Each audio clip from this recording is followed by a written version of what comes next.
Je vais parler de la chanson humanitaire en tant que dispositif, plutôt en tant que partie d'un dispositif de politique symbolique en démocratie et particulièrement du rapport des émotions et de l'utilisation des émotions dans ces dispositifs. Alors, et avant tout, donc, je vais proposer une définition de la politique symbolique, donc, comme M. Brault l'a fait. Et cette définition donc, prend en compte et suppose que la politique symbolique est un dispositif et qui implique donc un ensemble de stratégies hétérogènes et impliquant la production d'objets symboliques et leur mobilisation dans des relations de pouvoir mises en ordre par des acteurs et des institutions, par exemple l'État, l'Église, partis politiques, mouvements sociaux, ONG, qui visent la légitimation ou la contestation d'un ordre social. Et donc, les objets symboliques, c'est quelque chose de large, mais c'est surtout l'art, donc sculpture, musique, cinéma, comme on a vu hier, et théâtre, danse, les textes. L'objectif donc de ces dispositifs serait donc créer les consentements nécessaires à l'institution et à la sauvegarde du pouvoir grâce à l'établissement et au renforcement des croyances et des représentations communes par le biais d'outils symboliques. Alors, donc je vais proposer un exemple, et on va voir un extrait d'un documentaire, et que pour moi, en fait, l'idéal type, c'est 1 minute, ça dure 1 minute, mais c'est l'idéal type donc, de ces dispositifs des politiques symboliques. Alors, ce qu'on va voir, c'est, bon, pour les africanistes, donc ils les connaissent bien, c'est Kwame Nkrumah, l'idéologue donc, du panafricanisme. Et ici, on va le voir, la nuit du 6 mars 1957 est en train de déclarer, donc, donner naissance au Ghana. At long last, the battle has ended. And thus, Ghana, your beloved country, is free forever. From now on, there is a new African in the world. That new African is ready to fight his own battle and show that after all, the black man is capable of managing his own affairs.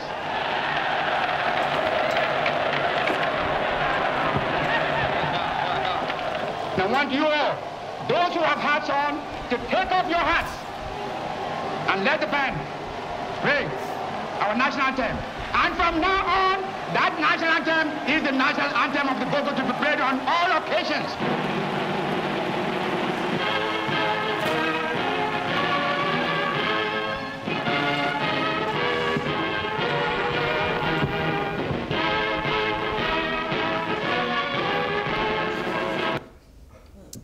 Alors voilà, ce qu'on a vu, c'est 1 minute et il y a tout. Donc c'est un dispositif large en fait, où il y a des discours, un discours très très puissant, des objets symboliques, donc il y a évidemment la musique, mais il y a aussi les drapeaux.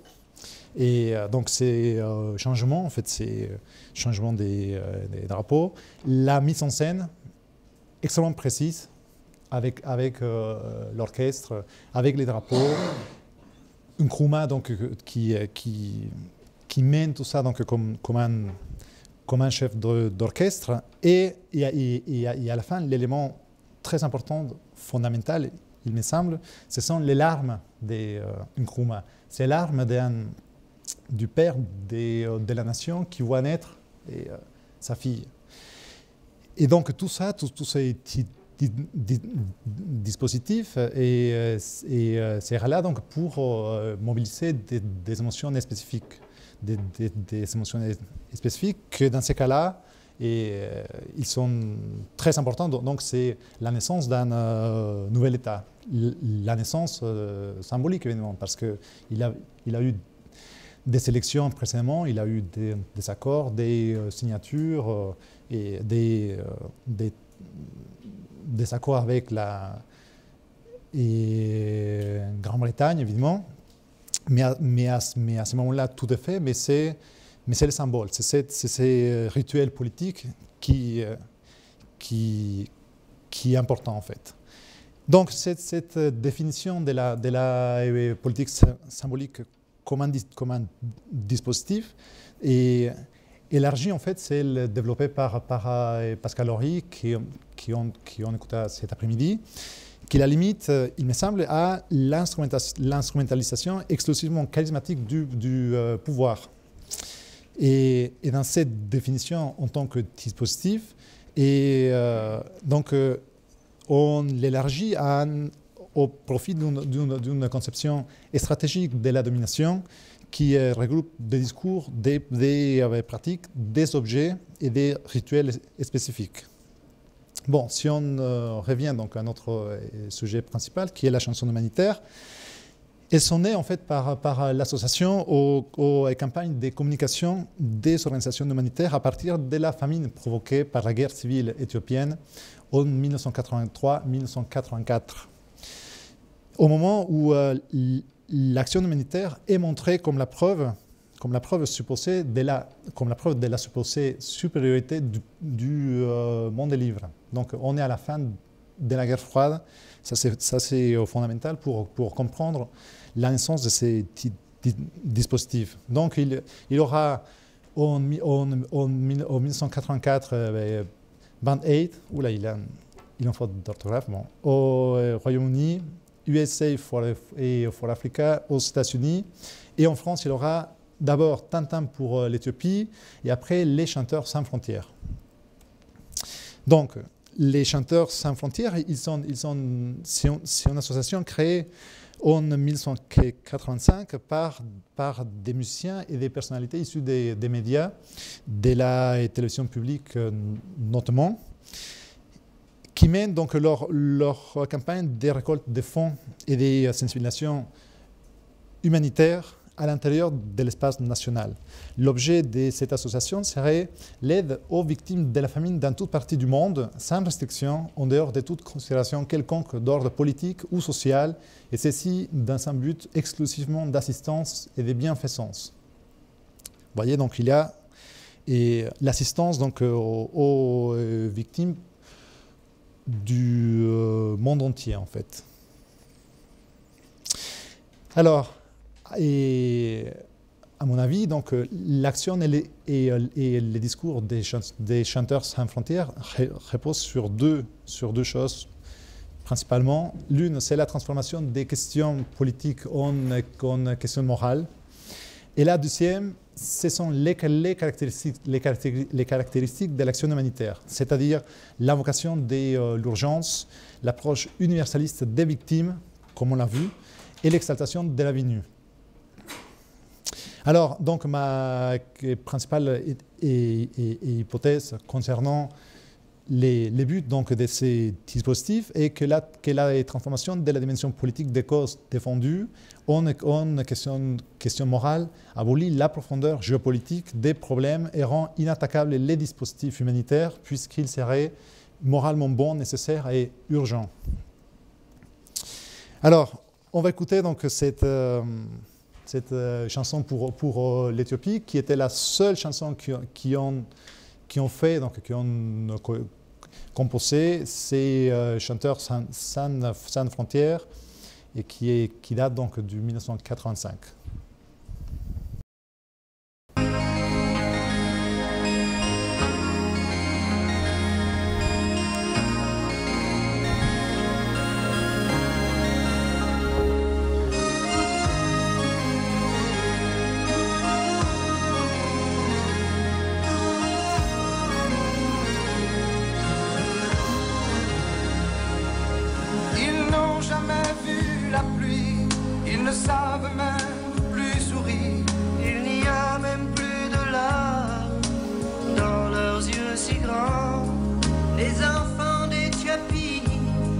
Embarqué sur un navire qui n'a plus ni voile ni rame, maintenant le levant.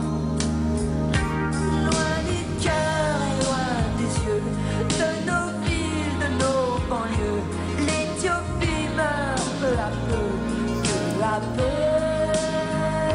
Rien qu'une chanson pour eux, pour ne plus fermer les yeux. C'est beaucoup et c'est bien peu, c'est bien peu.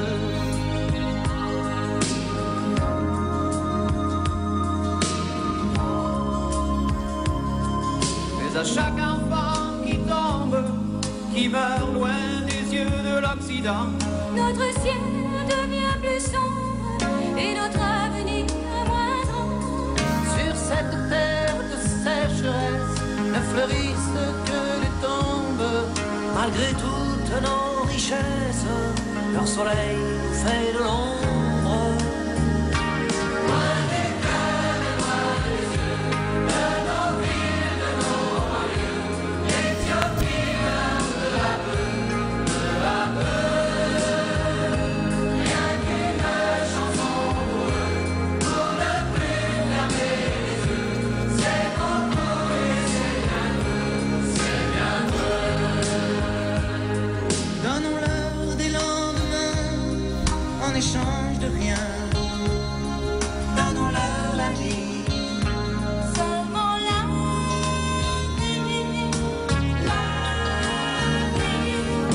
chez nous la forêt succombe.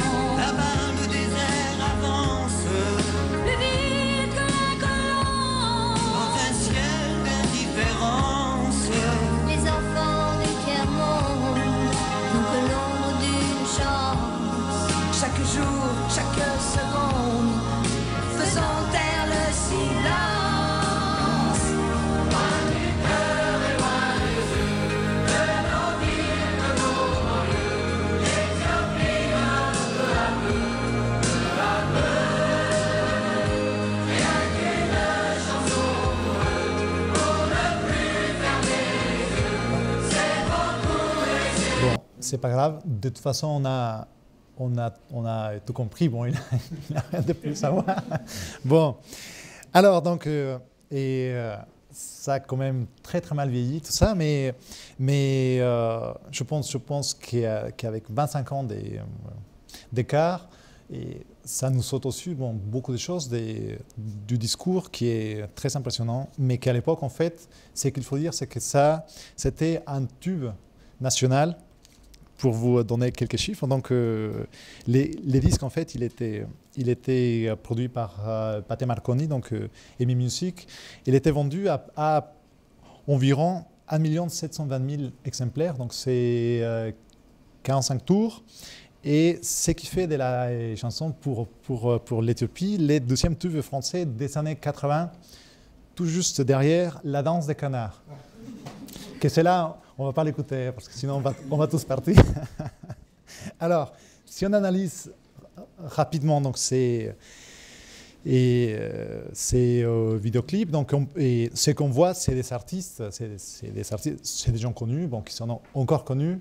Et Depardieu, il est là, vous l'avez vu, donc et qui sont dans un huis clos du studio, dans des postures presque héroïques quelquefois, et qui en fait il y aura tout un contraste avec ces victimes imaginaires qui ne sont pas là, mais qui sont là absolument parce que cette chanson elle était faite pour eux, pour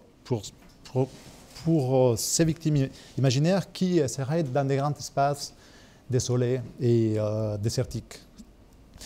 Et la mise en scène de l'urgence, ça c'est fondamental et c'est très important parce que toutes les chansons humanitaires, elles vont reprendre la même mise en scène. C'est-à-dire, c'est des gens qui ont des casques, qui lisent les paroles. C'est-à-dire que c'est presque comme si on les appelait la veille au soir ou le matin même, en disant tiens, Francis Cabrel évidemment, viens vite parce qu'il y a des enfants qui meurent et si on fait pas quelque chose tout de suite, demain, il y aura quelques centaines, quelques milliers de plus qui vont mourir. Donc Francis, il arrive et donc il dit, bon, qu'est-ce qu'il faut chanter? Ah mais tiens, prends les casques, comme ça tu as la musique, et ce qu'il faut chanter, c'est ça, tu chantes dans les refrains. Et donc Francis, il est fait, il apprend vite fait ce qu'il faut chanter, mais donc il aura cette mise en scène que, évidemment, ça ne se passait pas comme ça, et ils ont eu quelques semaines, bon, ça a mis du temps pour se mettre en place, et ça a été quelques mois après quand même du Band Aid britannique, qui est bon pour dire rapidement.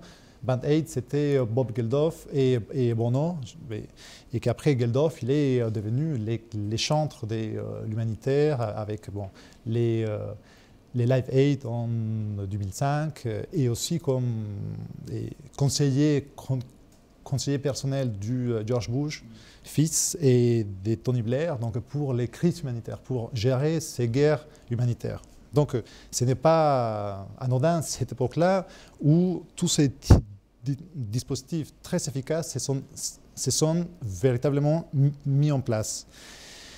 Et si on voit rapidement les paroles, donc on ne va pas les lire, vous les avez entendues, et donc elles vont mobiliser des émotions telles que la compassion donc pour ces victimes, ou la culpabilisation pour les gens qui écoutent, afin d'enclencher un processus d'identification avec les victimes imaginaires.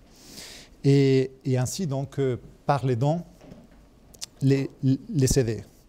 Et dernière chose que je voudrais dire sur ces vidéoclips, c'est que les victimes, elles sont absentes ici, parce qu'il y aura quelques années plus tard, 3-4 ans plus tard, il y a d'autres vidéoclips où les victimes sont incluses dans les vidéoclips, en fait, et on va voir, donc, il y aura une juxtaposition des chanteurs qui sont beaux, qui sont contents, qui sont fiers de ce qu'ils font, avec des victimes faméliques qui souffrent et qui ont besoin d'aide. Et alors, donc, dans le cas de la chanson humanitaire, les catastrophes produisent des victimes qu'il faut rendre visibles médiatiquement en mettant en scène les dangers et l'urgence des besoins auxquels elles sont soumises. Et la victimisation donc, des populations africaines concernées par les discours humanitaires des chanteurs sans frontières opère ainsi une transformation de la dimension politique de l'action humanitaire en une question morale. Et la réflexion donc, des artistes, la réflexion politique, elle est complètement remplacée par l'action médiatique et affective afin de fédérer une communauté morale et de l'inciter à s'impliquer par les dons dans la cause défendue. Alors, et on n'a pas vu les victimes dans ces vidéoclips, mais cela n'implique pas que cette chanson puisse être utilisée comme fond musical pour ces victimes-là. Et on va les voir. Dans les journaux des midi des Antenne 2, le 16 avril 1985, on pouvait entendre ceci. Chanteurs sans frontières, c'est le titre du disque dont vous allez découvrir maintenant la pochette, un disque qui a été fait par les plus grands chanteurs et artistes français, gratuitement et bénévolement bien évidemment, pour venir en aide à ceux qui sont victimes de la famine en Éthiopie, dont d'ailleurs vous pouvez voir ce matin des photos hallucinantes de notre confrère Libération, photos prises par Salgado de Magnum. Je voudrais vous dire également que ce disque a été enregistré par la société Pathé Marconi gratuitement et que la SACEM va laisser ses droits au profit de ceux qui sont victimes de la famine en Éthiopie. Chansons sans frontières, une chanson des textes, un texte écrit par le chanteur Renaud. Et je vous propose d'écouter musique et paroles maintenant, un extrait de ce disque, Chansons sans frontières. Ils n'ont jamais vu la pluie, ils ne savent même plus sourire. Il n'y a même plus de larmes dans leurs yeux si grands. Les enfants d'Éthiopie, embarqués sur un navire qui n'a plus ni voile ira, attendent le vent. Loin du cœur et loin des yeux, de nos villes, de nos banlieues, l'Éthiopie meurt peu à peu, peu à peu. Rien qu'une chanson pour eux, pour ne plus fermer les yeux. C'est beaucoup et c'est bien peu, c'est bien peu.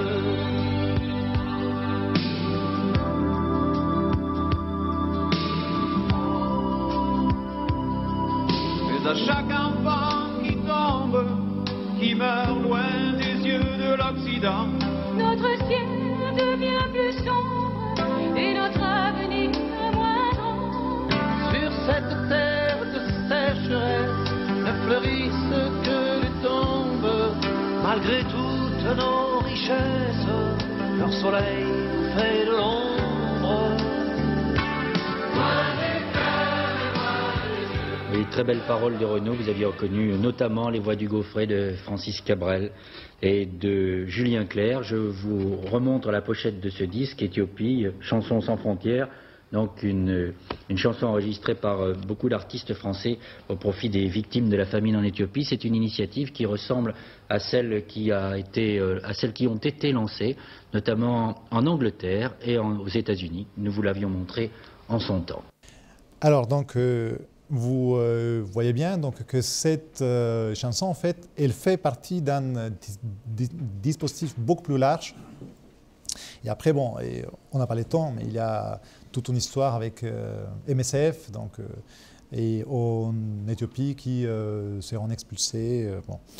Et donc, j'arrive à la conclusion. Donc, la conclusion, donc, pour moi, la victimisation est opérée par les dispositifs musicaux humanitaires favorise et légitime l'action humanitaire comme la réponse aux problèmes géopolitiques et postcoloniaux, des répartitions des richesses, d'exploitation des ressources naturelles, d'expansion économique et commerciale et des mouvements migratoires entre les puissances européennes et celles d'Amérique du Nord et les pays du continent africain en particulier.